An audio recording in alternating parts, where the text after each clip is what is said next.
Hotel style नाही, धाबा style नाही, तर अस्सल गावरान पद्धतीने झणझणीत अशी वांग्याची रस्सा भाजी बघणार आहोत.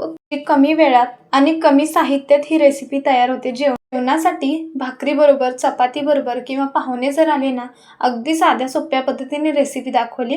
नमस्कार, टेस्ट आणि बेस्ट मराठी रेसिपीजमध्ये तुम्हा सर्वांचं स्वागत आहे.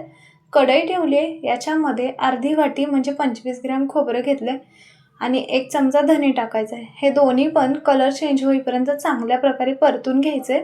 तर दोन्ही पण भाजून झालेले आहेत.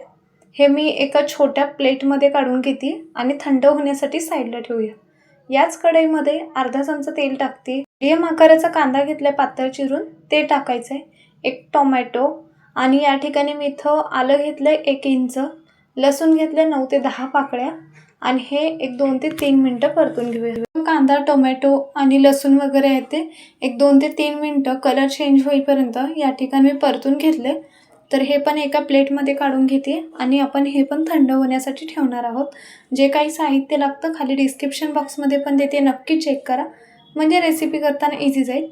तर या ठिकाणी आपले खोबरं आणि धने थंड झाल्यात. आधी खोबरं आणि धने जे आहेत ते पूर्णपणे बारीक पावडर करायचे, कारण तुम्ही एकदम जर बारीक केलात ना तर धने आणि खोबऱ्याचे थोडेसे जाडसर असे कण दिसतात. त्याच्यामुळे ह्याची पावडर करून घ्यायची आणि त्याच्यानंतर कांदा, टोमॅटो, लसूण टाकायचे भाजलेला. अर्धी वाटी कोथिंबीर स्वच्छ धुवून बारीक चिरून टाकली, ती टाकते आणि पाणी न वापरता थोडीशी जाडसर अशी बारीक करून घ्यायचं आहे. व्हिडिओ जर आवडत असेल तर नक्की चॅनलला सबस्क्राईब करा, म्हणजे मी जेव्हा पण व्हिडिओ अपलोड करेल लगेचच तुम्हाला नोटिफिकेशन मिळून जाईल. तर या ठिकाणी मी इथं साधारणतः 8 ते 9 वांगे घेतलेत. एकदम थोडे मीडियम आकाराचे आहेत, म्हणजे पाव किलो वांगे घ्यायचे. अशा प्रकारे वरचा जो काटेरी भाग असतो तो काढून घ्यायचा आहे आणि त्याच्यानंतर साईडचा जो देठ असतो तो कट करायचा आहे आणि मधून अशा प्रकारे 2 भाग करून घेतील. हे वांगे आपल्याला चेक करायचे जेणेकरून आतमध्ये किडकं वगैरे असू नये याच्यासाठी. तर हे पाण्यात टाकूया, म्हणजे वांगे काळपट पडणार नाहीत. सेम याच प्रकारे बाकीचे राहिलेले सर्व वांगे आपण चिरून घ्यायचे आणि लगेचच पाण्यात टाकायचे, कारण वांगे जर तुम्ही असंच ठेवलात तर ते काळपट होतात. तर सर्व वांगे चिरून झालेत. आता आपण भाजी फोडणी द्यायला घेऊया. कढईमध्ये 2 चमचे मोठ्या चमच्याने तेल टाकते. तेल चांगलं गरम झालं की अर्धा चमचा मोहरी टाकायची.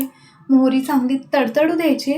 अर्धा चमचा जिरे टाकूया. जिरे मोहरे तळले गेले की याच्यामध्ये 7 ते 8 कढीपत्त्याचे पाने स्वच्छ धुवून टाकायच्यात. बारीक केलेला मसाला ॲड करूया. व्हिडिओ जर आवडत असेल तर नक्की चॅनल लाईक करा आणि कमेंट बॉक्समध्ये पण नक्की सांगा. याच्या आधी पण उन्हाळी असे भरपूर रेसिपी मी अपलोड केल्यात आणि टिफिन सिरीज पण चालू केले, ते पण एकदा नक्की बघा. एखादा मिनिटभर मसाला चांगल्या प्रकारे परतून घ्यायचा आहे. आता याच्यामध्ये थोडीशी हळद टाकते, अर्धा चमचाला पण कमी. 2 चमचे काळा तिखट चवीनुसार ॲड करायचं आहे. अर्धा चमचा मीठ चवीनुसार टाकलं आहे आणि हा मसाला तेल सुटेपर्यंत परत एखादा मिनिटभर परतून घेऊया, कारण व्यवस्थित असा मसाला भाजला गेला की कलर पण छान येतो आणि मसाल्याचा कच्चापणा भाजीमध्ये लागत नाही. मसाला भाजला गेला की याच्यामध्ये वांगे टाकायच्यात.